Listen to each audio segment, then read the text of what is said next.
तुझा गोळा फेकला ना तो बरोबर होता, पण तुझा गोळा फेकायची टेक्निक ती थोडी वेगळी होती. तर मी ज्या प्रकारे तुला गोळा फेकायची सांगतो फेकायचा, तुझा तशा प्रकारे कधी गोळा फेकला तर तुझा गोळा आउट ऑफ जाऊ शकतो. हे बघ तुला दाखवतो मी काय करायचं. इथं उभं राहिल्यावर गोळा कधी बी बोटानं पकडायचा.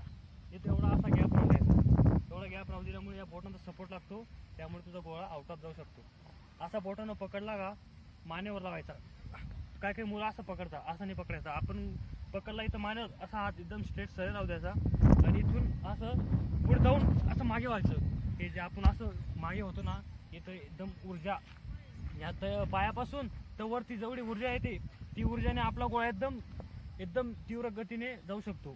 त्यामुळे काय करायचं, असा पकडला आपण, इथं असा पकडला, इथं येऊन असं मागे व्हायचं आणि असं फेकायचा.